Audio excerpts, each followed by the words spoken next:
Welcome, listeners, to episode 5 of the Simply Sports Podcast. I am your host, Josh K. I'd like to thank you guys for tuning in today's episode. I'd first off like to thank our sponsor, IPS Insurance. Insurance so good, you'd hope something bad happens to you. I'd also like to thank you guys for supporting the show in any way that you can. This week, we've got a great episode. I've invited my guest, Marci Sier, who is a mental performance consultant and a professional member of the Canadian Sports Psychology Association. Guys, she's got some knowledge in sports psychology and the mental side of things when it comes to sports and general life. I'm going to be following that up with my first official panel discussion with four of my good friends, Waylon, Adam, Pierce, and Fionn. We're going to be talking about future NBA Hall of Famers, impactful players in sports in the future and coming up to the future, and finally how sports have affected our lives and what has really attracted us to want to play and watch sports. That should be really interesting. I hope you guys enjoy the show. Before we get to anything else, let's recap what's happening in sports. Of course, everyone, the talk of the town is the NBA Finals has begun between the Los Angeles Lakers, LeBron James, looking for that next championship to see if he can start his next chapter of his career in LA. I'm sure he can, but it's been good so far. LA Lakers, I have to admit, have been dominating the Miami Heat. Whether you like to make some excuses that Miami has suffered from a couple injuries so far, with Bam Adebayo and Goran Dragic being out for this game 2 and now game 3, which is tonight. It's tough for them with Jimmy Butler just having to carry the team really on himself as the big star. Going up against LeBron James and Anthony Davis, you can't expect much. But otherwise, I'm a little bit of a bias towards this. I just want to see a good series. I don't really care who wins. I'm only really a Toronto Raptors fan. I just want to see a Game 7 or a Game 6 or an intense, double overtime game. That's what I care about as a fan with these types of series. But as of right now, the Lakers just look like they're dominating the Miami Heat. Switch over to the NHL. Finally, their season has concluded with the Tampa Bay Lightning. Congrats to them, beating the Dallas Stars in 6 games. And not gonna lie, watching that Stanley Cup celebration, it was pretty weird. You usually get the atmosphere of the fans and the commentators really excited and all the coaches, the players. Yeah, sure, the players were hyped up, but without the fans, no one in the stadium, it's all quiet and just the announcer talking. You can't get that same feeling. But congrats to the NHL. They did an amazing job with this whole pandemic and bubbles in Edmonton and Toronto. They were so successful. They went through all those regular season finishing games, the wildcard qualifying playoff matches, and a whole playoffs, including Stanley Cup, without having to stop once, going straight through. Congrats to them. They did an amazing job. Unfortunately, NFL, we switch over here, is not doing so well when it comes to that. They have now postponed, I want to say 5 games, maybe 4, because of multiple players on teams testing positive for COVID-19. It's what happens when you don't have bubbles, when you let your players roam free and you kind of just do this honor system. There's some risks. There's some players that are not going to follow the rules and want to live their lives, and that's going to happen. So they are only in the 4th week, and they're already having to postpone games. I'm hoping that they can figure it out. I really am, because it's really entertaining fans, and it's a big deal right now. Football's a huge deal, especially with NBA and NHL coming to an end. The MLB playoffs, on the other hand, are doing really well, just like the NHL and the NBA. They're almost done round 1.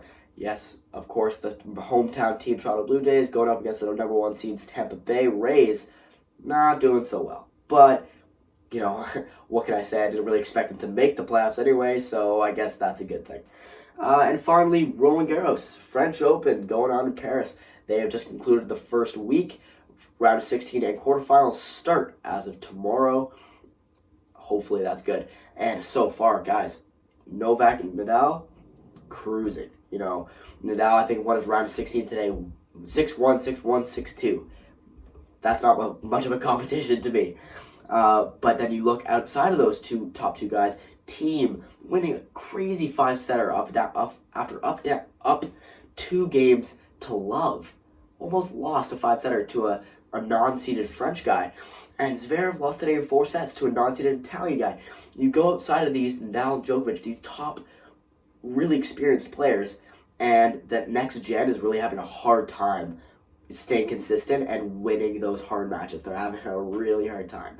So I think all the fans can expect a really great Novak Nadal championship. It's kind of tough because I've always wanted Roger to be that number one, see if he can stay on top for the majors. But obviously, if Nadal wins this one, he is going to be tied with him for the most majors won of all time. And Djokovic, if he wins, is going to be right there next to them. So, guys, that is going to conclude the recap. I'd like to introduce and welcome my guest of the episode, Marci Sier. Let's get Marci in here. Well, guys, I'd like to introduce my guest for the episode, my family's somewhat personal life performance coach, if you would like to say, Marci Sier. Marci, there? Hi, Josh. Welcome to the show. I'm so happy you're here. Thank you so much for having me. And what a great intro. Your family's performance coach. I actually have to say that's kind of a special thing to be introduced as, because that's what we the love to K hear. family's pretty amazing. That's what we love to hear. Okay, Mars, let's start off. I'd love to hear a little bit of a background to your degree, actually. For the people watching this episode today, you have a master's in sports psychology. Is that correct? So I actually have a master's in counseling psychology, and then I did graduate work in sports psychology as well. So I actually have a special graduate certificate in sports psychology. So I did my initial training in the normal psychology world. I did my practicum and internship actually in addiction and mental health, and then realized how much sport, health, and overall, well-being is an important part to what I would like to do in the future. Totally. And at especially at a time like this, or before this, I know you've had your degree for a while now. How do you think that's affected your view on kids and adults? Like it must totally change your mindset when looking either in sports or in general life, right? Absolutely. Well, as you know, I do work in sport as well. I coach sport for a living. So I believe that all of this stuff works hand in hand. I mean, I think that overall health and well-being is an important piece to have all the different facets. So Totally. definitely, I have a lot of empathy for what's going on. And I also really have to say that sport is a massive part of, or just athletics or physical activity is a huge part of people dealing with what's going on in the world right now.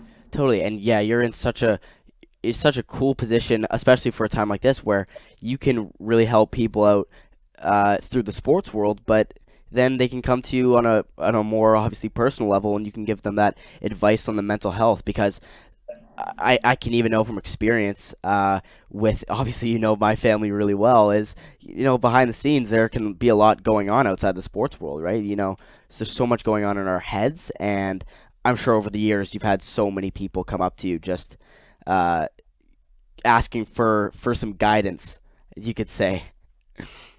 Absolutely. Well, I think that what I do is I work on helping people perform better. I'm not necessarily dealing with the specific, things that are in the psychology world that are the really, really tough problems. I get to try and help people with building a toolkit that can help them dealing with stress and mild forms of anxiety that are not debilitating. So I think that the really cool part about performance coaching is you can use these in all aspects of your life. It's not just in sport, but we use sport and well-being and movement and all of those pieces as a conduit to learn how to use these skills, because these skills also kind of play on each other, right? Yeah, for sure. And all right, so obviously today we're living in very, very weird times. With everything going on in the world, it can be very harsh, very, very saddening, if you'd like to say, Mhm. to people like living their day and day lives. So, how do you think the coronavirus has affected people mentally? Well, I think that, we've lost a lot of our avenues where we've gone to for, say, recreation. I don't know about you, but was there a point in time where you really missed your sports? Yeah, you're exactly right. I've brought this up to so many people. I think this time was by far the longest time I've had without my sport for a really long time. So it made me think. You know, I just kind of went week by week playing 5 6 days a week. There wasn't anything in my thought if this was taken away from me. I've never been injured for a certain amount of time. I've never been taken away from the sport like this. And you're totally correct. I remember coming up to you about 3 months into this whole thing saying, wow, I've never wanted to play squash more than ever at a time like this. So yeah, you're so right. It's um yeah, I haven't wanted to. I've never missed a sport more than a time like this. Absolutely. For those of you watching or listening, Josh Kay is a very good squash player. So, just for the record, well, I think that you realize how much you got the endorphin rush. You loved challenging yourself on like a daily basis of learning and pushing yourself physically, but I'm guessing you also really were affected by losing your community. Your sport community is this healthy place where we're always talking about how to improve ourselves, how to improve our bodies. It's not abnormal to have conversations about your diet, about your recovery, about all of the things that you're doing to enhance your performance. And when all of those pieces are taken away from you, it's really hard, and I think that people don't realize it's also a place where they release their hmm daily lives, where they actually get to kind of hide from all the other stuff that's going on in their world and have some fun. So I Yeah, think there's a lot of big pieces like that, and I'm sure you might be able to feel some of what I'm talking about. yeah, totally. And it's very behind the scenes. Squash is a sport. It's not as known, but we have a really great community, right? And with squash tournaments around the province or even the country, nationals, like you go out west and go to BC, everyone knows each other. You have people offering for you to stay at their houses and drive you around, and maybe even you get offers to fly you back home. It's incredible. And we probably ended the season a little short in March. We probably got a couple tournaments less, but yeah, it's so weird for for me to not know for the first 6 years of my life, because there's never been something like this that has taken away the community aspect and really taken away all the tournaments and going to the club and getting those habits. But you're for sure right. It's made me think. Um, and I'm sure for a lot of people out there, it's made them think as well, because Well, I think it's a rare time. It's a rare case. Well, and you really realize how much community is a part of why you love a sport or why you're engaged in it, and how important it is to create those communities around yourself. The community in which we know each other from in the squash community, it's a very tight knit community. I would agree with that, and there's a lot of benefits, not only for the health and the competing and all that piece, but also for your support system. hmm And people don't even realize how these areas of performance in their life or sport create more than just pushing themselves mentally, but it's also the support system and the learning that happens within these communities that's actually massive. Yeah, and let's let's keep going here. From a mental standpoint, you've studied it from everything. Mhm. Is a pandemic like the one we're in right now is actually possibly somewhat in a very weird way a good thing for some people? And what I mean by that is, does it give people the opportunity to create new habits? Can it actually work well for your mental if you choose to? Oh my gosh, absolutely. I think this has also got people to slow down, to not necessarily be so um, taken by the new fad workouts and all of the, harder the better. They've actually had to go back and kind of retreat to get to know their bodies a little bit better. Also, I mean, they also are seeing how much they miss it and how important it is to be in their routine. So sport creates a lot of really great endorphins. It makes us feel great. It makes us communicate with people. It makes us think creatively. We have to start really seeing the bigger picture of why we do it, not be so end result driven. We actually have to go back now to the enjoyment and the basics of play. And I think that in this pandemic time, we've seen the rise of play again. And I'm hoping that out of this time, we potentially might be getting better and more well-rounded athletes again, because they're actually having to go back out into the world and learn a whole bunch of different sports in order to give them that fulfillment. So how many people have started riding their bike more over this time? Totally. How many people are, going out for walks that aren't so difficult on their body? How many people are actually doing the slow yoga class at their house with their family? So there's a lot of really good things there's a lot of great habits being formed in this time as well. And people thinking about, oh my gosh, if I eat this food, man, I feel so much better from a physical and an emotional standpoint. So I think, it's been great. And it's also allowed people to analyze their struggles. Like they actually have time to analyze it. Before we were all going at this like crazy rapid pace. And now we're like, oh, wait, this is, pretty cool.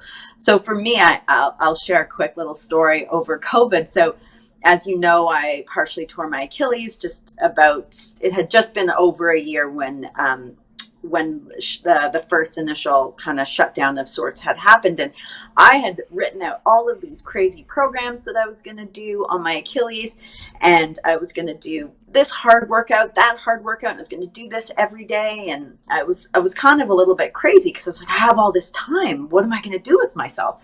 And I realized as I went through it, I wasn't that far along. I actually needed to scale it back down. And when I started to do more minimal workouts, I actually got more out of my Achilles. And I was like, wow, I've been going about this all wrong for this whole time. So I learned something about myself. So it's a great time to look at, shall I say, your mistakes and start to build a great program forward. And that can be health, that can be many different things. So I was so hard on myself to get to the end result so quickly. And so now I've been able to scale it back and to see actually how I can work much more effectively and efficiently with smaller workouts that give me a way bigger result. Yeah, and I can. It's funny that you mentioned those couple of things like biking and yoga and walking. I have done all three of those things. Those are three things that I made a habit that I tried to get into my own life, and it's things I never did before. For the first 15 years of my life, I was never a kid that went on bike rides or even going to the club. I'd always try to guilt my parents into driving me over. Instead, it's probably the same amount of time to bike, right? Why can't I just bike over? He gives me the good warm up before. It's so weird because I can speak from my age where every year for in between school we have 2.5 months for summer, and you kind of look at it whereas we've been going so fast paced for the past 9-10 months. It's just a good time to chill and just like do whatever you want. You don't need to do anything day in day out. But then you realize, oh no, we're kind of in summer, but you triple it in time. You can't just go and relax and do nothing all day, right? You have to find some new things that you enjoy and new things that you want to do, right? So it's great that you mentioned that because me as myself is a perfect example for that. Well, I think it helps people goal set in a better way moving forward and to kind of see where their priorities need to be. So we've been able to have this free time in order to rebuild our goals, our routines, and our training methods. So this is mind and body. Like there's so many different things that we need to know we need in order to be a better athlete in the future, or just active human being. So, and we also, I think, need to think about what motivates us. And is it, some people in this time have gone the opposite way, and they've really realized that their motivation only comes from an end result and a win or loss. Well, can we get to the point where we actually build the enjoyment of doing the activity again, so that those activities can be everlasting, right? So if it's only based on a win or loss, then when you take that away, people don't even really want to go work out or do anything. And it's like, no, find the enjoyment, find the little stuff in life. So it's teaching people in this time how to have a tool belt to use the right tool in order to help themselves move forward. So to reassess how you go about your routine, how to find out what motivates you, and maybe even if you do need an end result, make a small little goal and feel some accomplishment of, oh my gosh, I can actually touch my toes now in my stretching. Yeah, you're so Could you're it so be right. that It's just got to be that small? simple. It's just got to be that simple. Those are the best ones.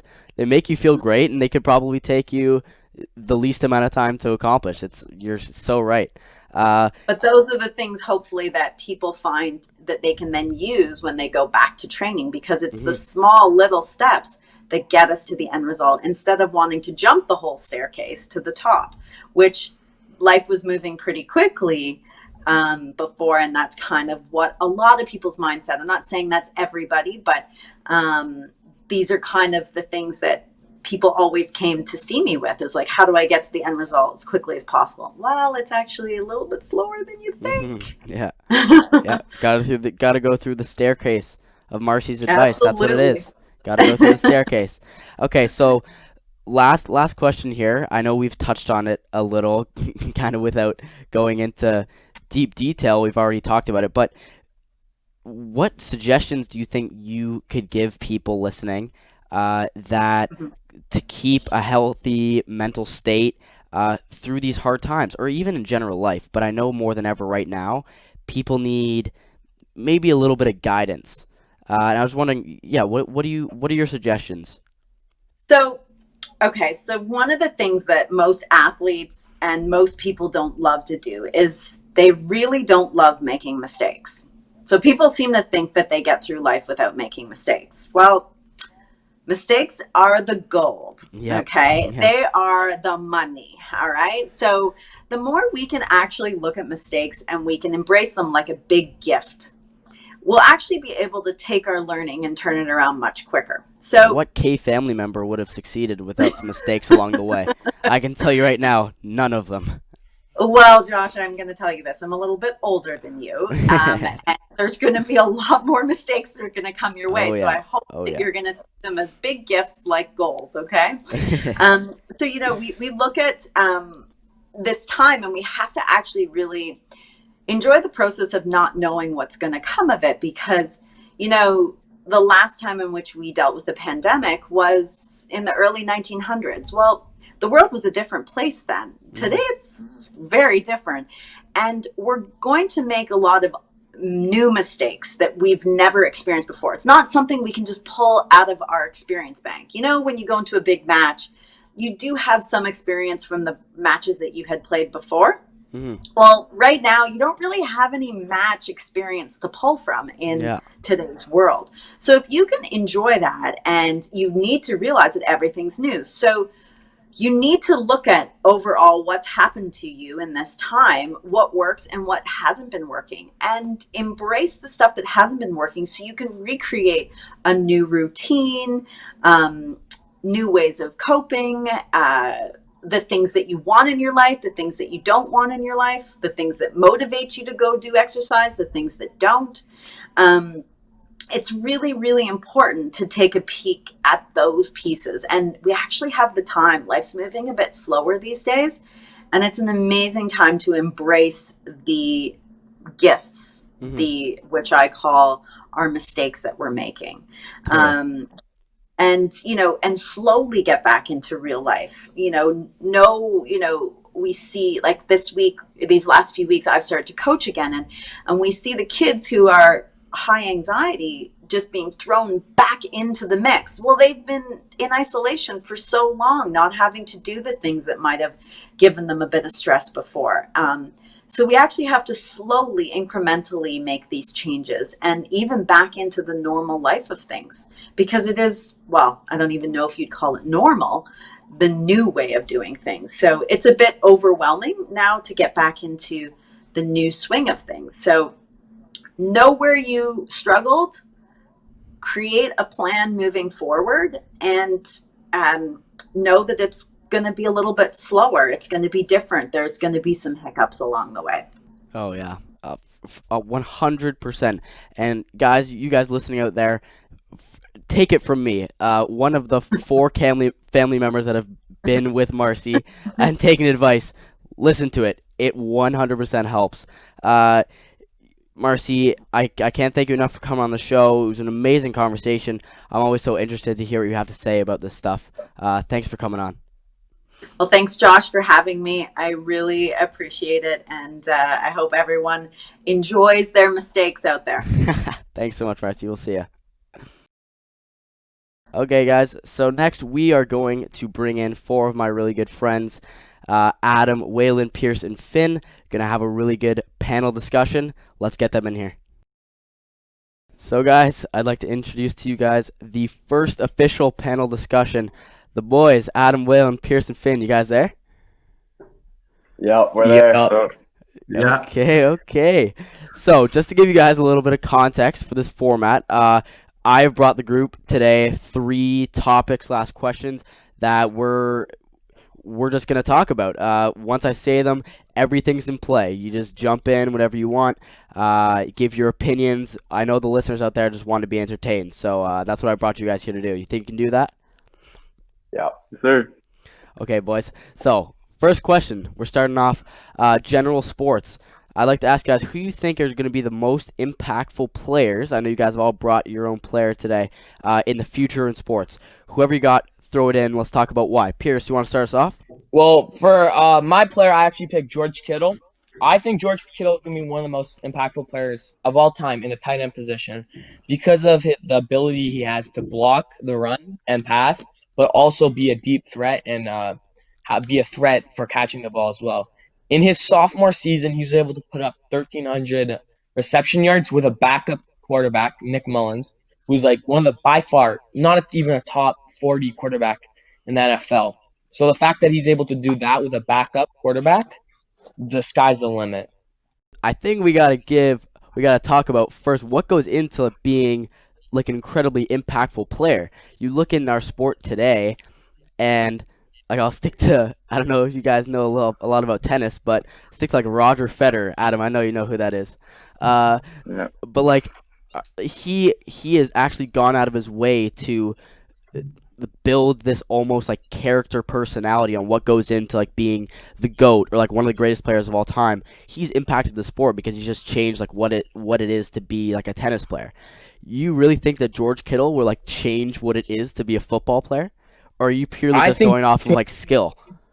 Purely off of just his pure talent on the football field and how he plays the tight end position. He plays it so much differently from guys like Darren Waller and Travis Kelce, who are just mainly pure like pass catching tight ends. And what do you guys think about that? What do you guys think about that? I know you guys got to disagree with me. Come on.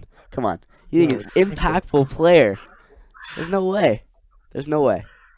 Well, I see the skill that George Kittle has, but P, what does he do off the field?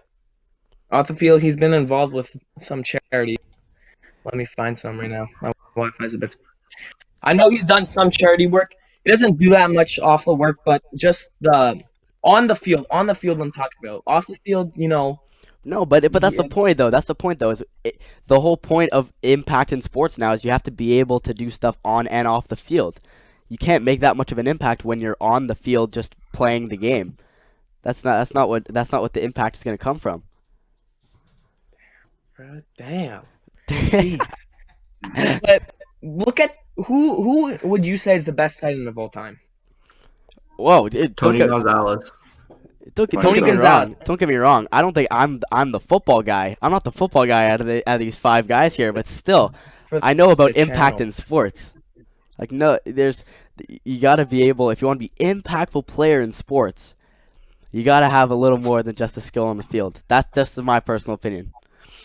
Yeah, I get what you're saying, but like he also does that charity work off the field. He brings a certain attitude to the locker room that you just can't replace. Do you have an Like example, I know, Pierce?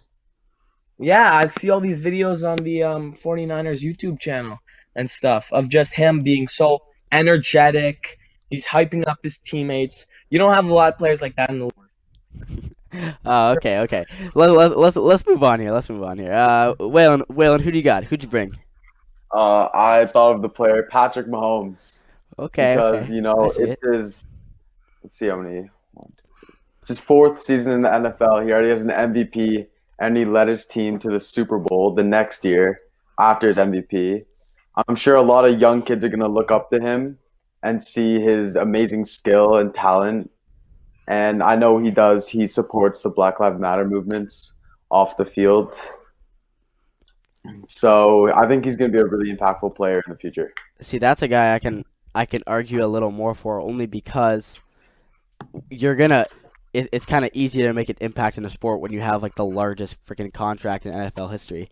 Like you're paid to do that. So Yeah, he signed a 10-year contract. 10-year, like what, 450 million or something? I think it's around 550. 500 million, 550, I guess. 550. Yeah. So what do you and Adam and Finn? What do you guys think? You agree? Do you agree with that one? I agree with Mahomes more than Kittle, personally. Like the quarterback position is like a position where like you can be it for a long time. Like guys can go to like 40 years old, and he's just such a far career ahead of him. So like he has so much more he can do, and he's already done so much at such a young age. So Well, yeah. How old is Tom Brady? 36 42. or something. 42, and how old is 42. Patrick Mahomes? like 24, I think. Mahomes. Oh, jeez. So yeah, if he can play for another 18 years, you're gonna He is, already sell. Josh, he has potential to be one of the greatest of all time. See, and that's where you have to admit, like you're arguing George Kittle. Is he in the runnings? I don't know about football. Is he in the runnings to be one of the greatest tight ends of all time? Or is that just a biased 49ers opinion? That. Look at the stats. In his sophomore season, he broke the yards title for tight ends, all tight ends. And he played. Is that his only accolade? No, Does he have he's anything just else? There's videos of pancaking dudes on run blocks. He could do it all. He's built different. Okay. So, Finn, let's go to yours. Only because I know that you brought a player here that can kind of go against Waylon's over here. So, who'd you bring? So I chose Lamar Jackson because, one, Mahomes is more of a pass-first quarterback, but Lamar is kind of revolutionizing the quarterback and is now a dual threat. And now you're seeing guys like Kyler Murray come into the league and do the same thing, and they're making big plays. They're making all the highlight reels, and he's also helping the city of Baltimore any way he can. So I think he's going to be one of the biggest players of all time if he keeps this up. So you think he's just changing the actual what could you say, the platform the position in itself, which I can revolutionizing it. Arguably the biggest position on the field in the quarterback. If you're changing it up, is he just like a runner? Is that what it is? Is he just insanely fast? He can do both. He can pass the ball, so he has that option. But if there's no options, he can run. So what do you guys think? You guys agree with that one? I still think Mahomes is gonna. I agree that he's gonna be very impactful because he's a flashy young player, and everyone loves someone who jukes and does spin moves and scrambles the ball. It just makes football more exciting. That's what the fans want to see. So I definitely think people will be fans of him in the future. Okay, what about you, Adam? With that or my? Yeah. We'll just stick with that for now. Do you think between those two, what do you think? Because it's two totally different things. Mahomes might be better in his career, in the future than Lamar, but I think Lamar's changed the position more than Mahomes, and it's he's totally defenses have to totally shift their schemes because of him, and that just totally changed the whole game. Yeah. Okay, Adam, continuing to your guy. I know you brought arguably for me, for my position, like the most interesting guy. You went a totally different route. Who's your guy? I didn't stick to football. I stick to Israel Adesanya. He's an MMA fighter in the UFC right now. Yeah. He's young to the sport. He's a middleweight champion, fresh off a crazy win. He's 20-0. He's largely involved in the Black Lives Matter movement, and he's like big into that. And he's also brought like so many fans into the UFC, and he's just such a big like name, and just like has such a big voice in like the sport. So you can get so many like almost like bonus points, if you want to say, from like the fan standpoint, if you're supporting like the whole Black Lives Matter thing, because that's probably the biggest issue, or like the biggest platform going on in sports right now, where you see like in the NBA, like how it totally took over the NBA. But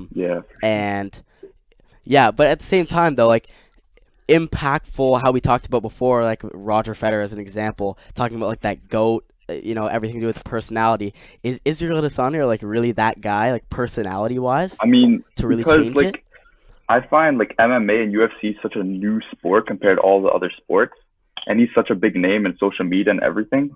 So he's bringing so many new fans to the sport, which is just kind of revolutionizes like everything compared to the older fighters. So I think like other names like that is like Conor McGregor, for example, too. He's like he brought so much more fans to the UFC, and Israel's kind of doing the same thing.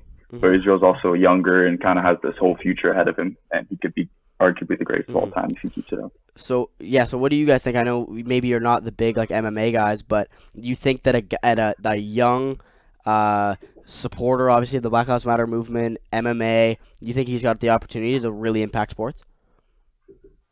Yeah, I do. Yeah. What, P? P, go ahead. The dude who did his opponent dirty. I saw that video. Yeah, so after knocking on his opponent. Yeah, exactly. I've seen multiple clips, and he's quite a character, and I think that will bring a lot of fans and attention to his fight in the sport. That's kind of what Conor McGregor. An exciting fighter to watch. Yeah, that's what fans are looking for nowadays. They kind of just want to like, especially if MMA. I don't really know if MMA's got a huge fan base. I don't know like what the numbers or statistics are, but I know that if you want someone young that's gonna like bring those extra fans in the next couple of years, it's gonna be someone like him. So great. Let's transition here a little. I'm gonna turn this next question into I guess you could say a little bit of a game. We can call it like Hall of Fame or not as basic. We're gonna just get just the NBA. I just picked NBA players, 5 guys. I'm gonna name them off, and tell me what you guys think. Hall of Fame or not? Ready? First guy. We're starting young. We're starting a guy who trained under Kobe Bryant, Jason Tatum. Hall of Fame or not? No, I don't think he will be. You don't think he will? You don't think he's the number one option now? So who's a not? Finn, you're not? For right now, yeah. P, what about you? I don't think he will. You don't think he will? I think he will. Okay, I think Adam, he has what about the you? potential. I think he has the potential. So yeah, like I think I don't know, only because he's in his second year, and for me, he put in a lot of evidence and like a really good like reasoning to maybe be put in that conversation really early after this season, because I feel that he's gonna, once the big guys like Kawhi or LeBron or Giannis, or I guess he's gonna lead with Giannis, but I think he's gonna be a top 5 player in the NBA, like hands down. And I really think that with like this new gen, that if he can, especially after being trained under Kobe, there's not many guys like Kobe that knows all about him. I think for sure that he could. I think it's early to say, yeah. I know like Waylon where you're coming from, but I think he can. Yeah, just it's a consistency thing for me. Like he just hasn't shown that he can every night in, every night out can be the number one option on his team. So you think that your answer would change if he just becomes like the number one star, like guaranteed. You can like the LeBron, Yeah. you can guarantee he'll drop a triple double Like, or if he like can- 20 plus points per game, like guaranteed. Yeah, if like he can make like lead his team and be the true number one option. Like right now, it's kind of there's Jaylen Brown, Kemba Walker. I don't know, man. Like even they in have the a lot of playoffs, even in the options. playoffs, he had like the most points, like the second most points of any player in the NBA after the first 2 rounds. Like he was. Well, yeah. I know it's hard to say so early, but he's making a really good case for himself. Thank you, Josh. I think that like he's up next in the NBA, and like I think he'll be an all-star for pretty much his whole career up now until like he gets really old, I guess. But I think he's proved that he can lead a team in the playoffs for sure because he did that this year, and I think he's just going to keep on playing well and could arguably be like an MVP candidate later too. So I think he'll make the Hall of Fame for sure. Right. Okay. Sorry, The other go ahead, thing Pete. about he's as long as he gets at least a championship, some NBA, because he has the stats right now. He just needs the All-Star appearances, the championships, the all NBA first teams. If he gets some of those, I think he's for sure gonna be a Hall of Famer. Okay, great. So, second guy, this one I know sparked a little bit of controversy. We're going with Kyle Lowry. Oh, come on, Pete! Don't give me that face. Don't give me that face. You're a Toronto man. You gotta represent your boys. I know, Your but starting he's just point guard, arguably the best Raptor of all time. He's up there. Okay, Josh. The reason Kyle Lowry is not an All-Star, future Hall of Famer, in his career, he averaged 14.7 points per game and 6.2 assists. That is not Hall of Fame numbers. He's made it to the All-Star team 6 times, and he's only made one All-NBA team, and it was the 3rd team. That's not good enough for the Hall of Fame. See, here's the thing, though. So, like, that's what you just said. Is you think Hall of Fame is just about stats? You're not gonna talk about that he like arguably anyone who watched the NBA Finals or watched like our playoff run this year knows that like he still carries his team and he's a vet. Like he's still out there like playing like he's insane. No, but even then, like, he's only averaged more than 20 twice in his career. Honestly, I feel like the Hall of Fame, it's mainly about points. I know Kyle Lowry's very good at hustling, and he's a very good team player. But he's never been the number one option in his career. And yeah, no, 6 All-Stars, that's 14.7 points per game. It's not enough to be in the Hall of Fame. Jeez. Okay. Adam, what do you say to that? I agree with P. You agree with P, Waylon? Yeah. Like, jeez. I think we're all a bit biased towards Kyle because we're all from Toronto and we all watched the championship run last year and then the playoff run this year. So I guess he's like a Toronto icon, but I don't think he, like P said, has the stats for the NBA, for the Hall of Fame. Yeah. What about you? Going off Waylon, like if you think about like how he's been in the league and how he's played on Toronto, like he's never kind of been like a top 5 point guard, and like I feel like you need to like compare him to the best like now, and I don't think he can. Like if you look at Curry, Westbrook.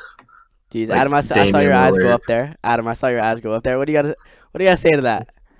Because Adam, I know we're together. I know we're together. I know we respect the man. Yeah.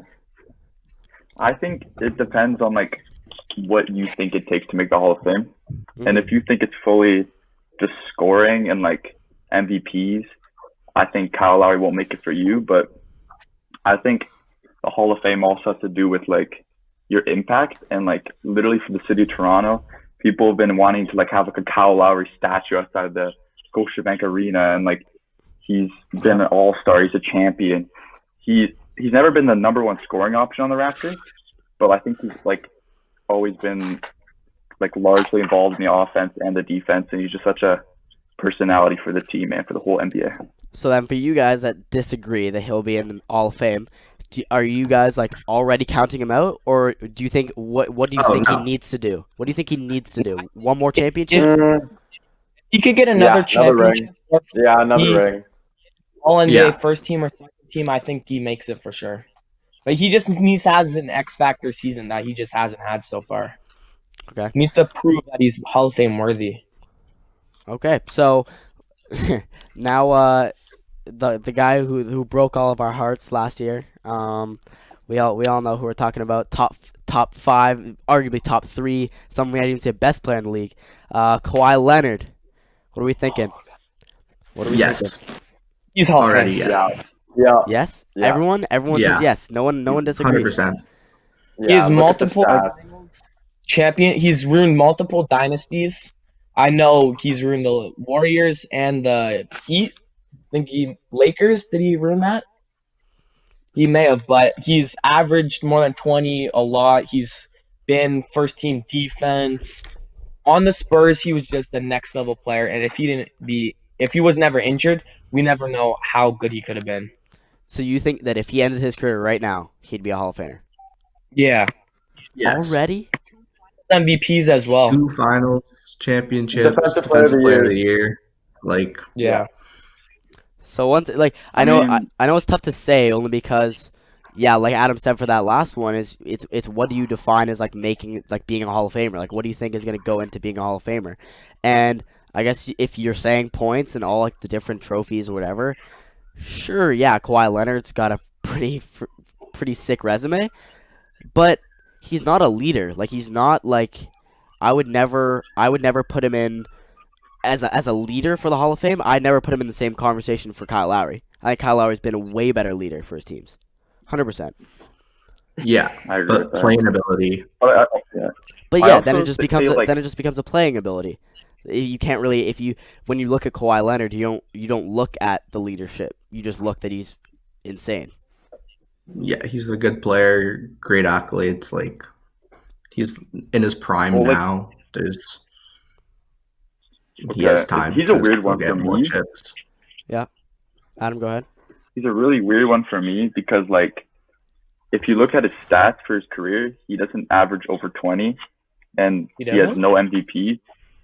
But he, like in my opinion, he's been the best player in the league at points in his career, and he just has weird accolades for a player, and like no other players has like defensive player of the years and finals MVP, so it's just like a weird one. But I agree, he made the Hall of Fame. Okay. Second last one here. Another young guy, Trae Young. What do we think? No. I don't think he will. I see some nods. I see some no's, some yeses. Honestly, Pierce, the thing go about Trae Young, if he stays on Atlanta, he's not making it. He needs to go to a good team. He is started off very good to his career. Let me just pull up his stats.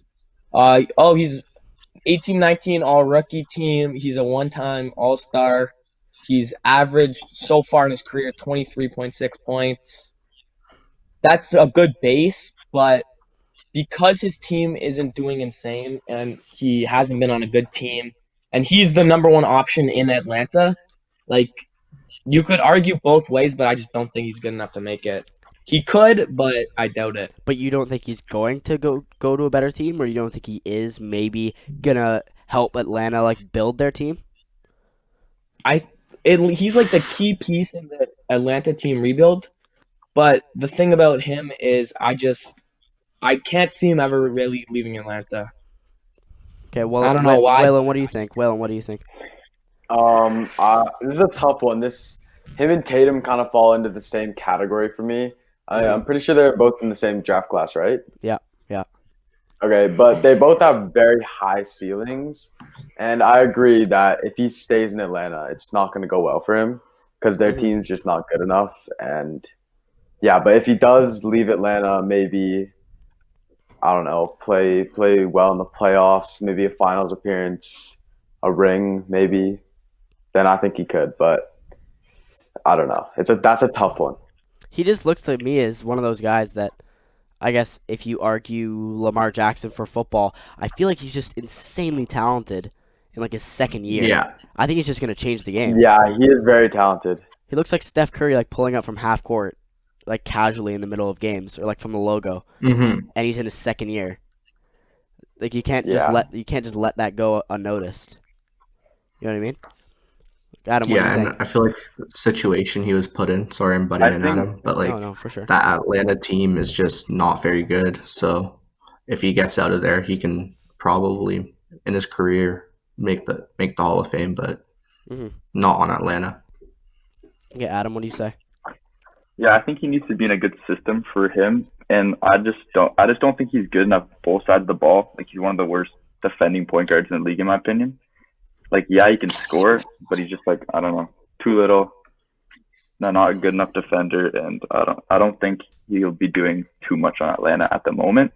But if he can get out and just do what he does on the offensive side of the court, I think he can do great things. Okay, last one here. This is the one I'm expecting to be a little like we'll see what people want to say, but Kyrie Irving. That was our last one for today. What are we thinking? Hall of Fame or not? Finn, you want to start us off? I think you will, personally. Like he has a Really? great situation right now in Brooklyn. Kevin Durant, like top 5 player in the league.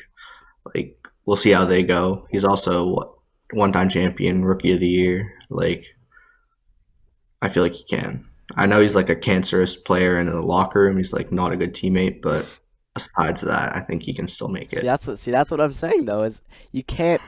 To me, you're in the Hall of Fame. You're either insane, like skill wise, or you really impacted the game. I think Kyrie's good, but I don't think he's ever gonna be in the next like couple years one of those like insane top 5 players in the league. Um, and I don't think he's done anything special. Look what happened. Look at the first year in Celtics. Like he like basically ruined that team, and he was supposed to be incredible. Left after 1 year, and now he's coming to play with KD and saying all the stuff about how he doesn't even think they need a coach. Like they can just coach themselves. Like you can't respect a player like that. That's just my opinion. But Yeah, I don't respect him. Like I don't like, but I respect the game, and I feel like we need to see how he plays in Brooklyn. We need to see how that goes because they haven't played a season together yet. Or Finn, even last season, the few games he played, he averaged 27. That's his career's highs. So I think he's a bright future in Brooklyn. If he's able to win a ring or just do something this season, he'll make the Hall of Fame for sure. but like he was averaging 27 and couldn't succeed on the Celtics, and now you think he's gonna succeed with Kevin Durant on his team? Like he's gonna Yeah, succeed even because more? Kyrie's kind of like Lowry in the sense that he's not the good one option on a team. Like Kyrie cannot like lead a team. Just look what happened in Boston. But like I exactly, agree. it's I like agree with you. how can you put uh, like that exactly right there says to me that you can't put him in Hall of Fame conversation. Like a Hall of Famer like that just can't be a part of a Hall of Famer's career. The fact that you were But known for whatever, like not being that number one option and not bringing that leadership. At least Kyle Lowry, he's not the number one option, but he brings the leadership. Like he brings something else to the game. He brings the energy, he brings the leadership. But Kyrie doesn't bring anything. Kyrie just brings his toxic, like weird comments in the locker room. yeah, it's actually very true. But the thing about Kyrie is he's just a straight killer. He could score. He's the 2015 or 2016, the 3-1 lead blown by LeBron's comeback. If the Cavs didn't have Kyrie, they're not winning it. He's the reason they won that, hitting that fade shot on Steph Curry. It was inspirational, and like, yeah, I just can't say no to that. He's for sure a Hall of Famer. He's a super clutch player.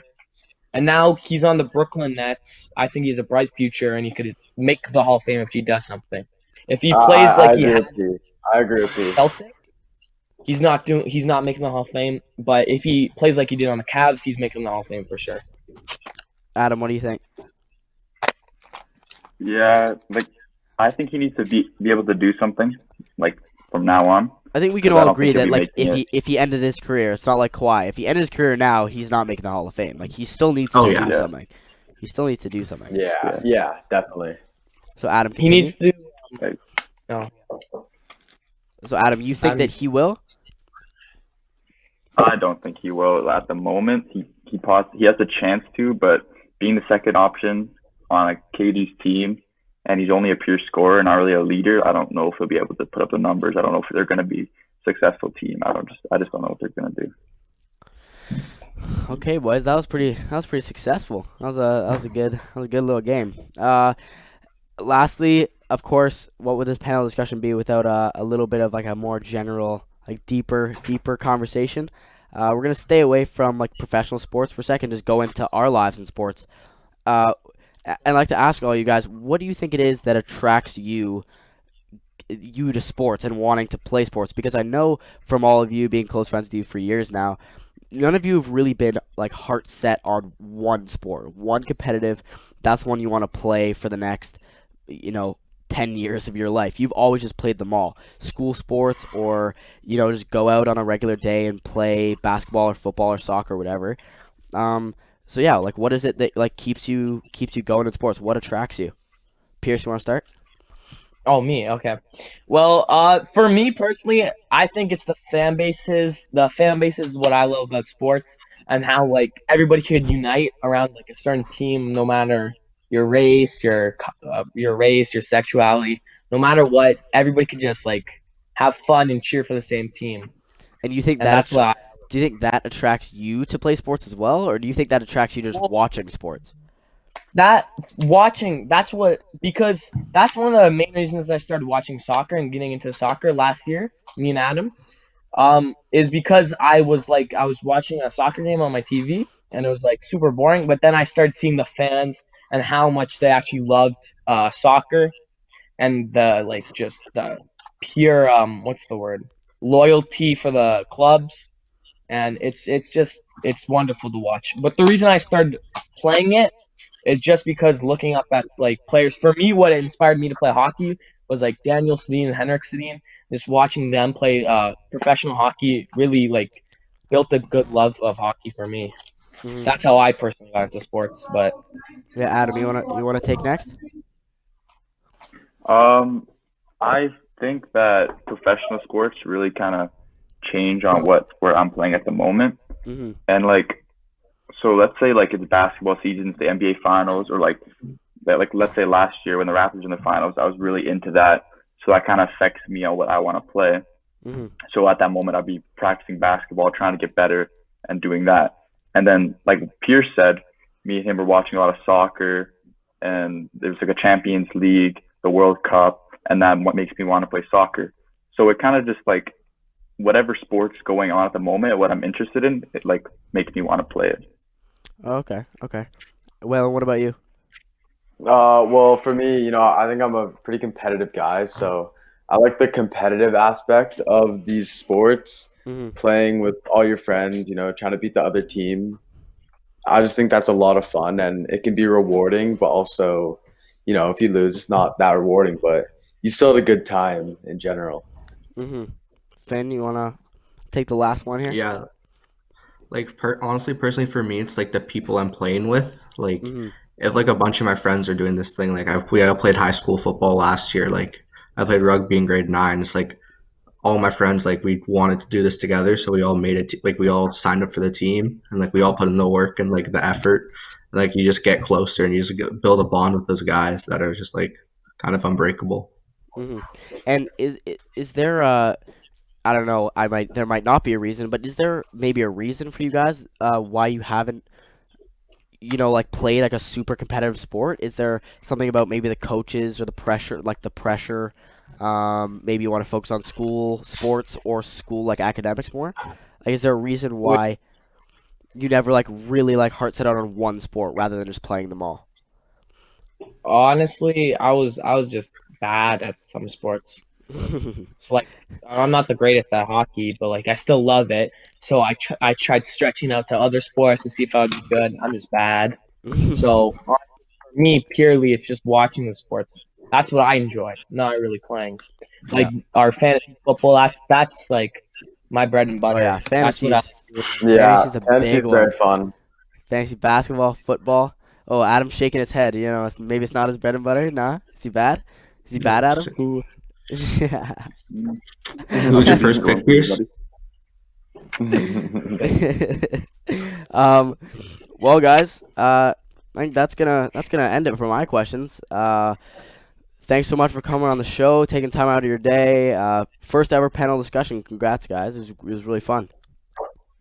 All right, Thanks thank you for having us, Josh. Great. We'll see you guys soon. See you, boys. Well, guys, that is going to do it here for us at Simply Sports. I'd like to thank you guys for tuning in to today's episode. Remember to like, subscribe to the channel, comment on the episode, any suggestions you might have about what we could do to make this show better, and what you liked and what you didn't like. You have no idea what sharing can do for my show, but of course, no pressure if you can't. Once again, thanks to our sponsor, IPS Insurance. Without them, none of this would be possible. If you aren't able to watch it on YouTube, you can always listen to it on Spotify at Simply Sports, but I can suggest that YouTube might be a little better for that visual aspect. I'd like to thank once again my guest for coming in today, Marci Sier. If you'd like to contact her or find more about her, contact me at my email, thesimplysportsshow@gmail.com, or comment on the video if you'd like to get to know more about her. She's an amazing person and amazing at what she does. I'm sure she'll be able to give you lots of advice about whatever you're going through. Anyways, guys, that's it from me. I'm going to be signing off. Thanks for tuning in. We'll see you soon. Bye.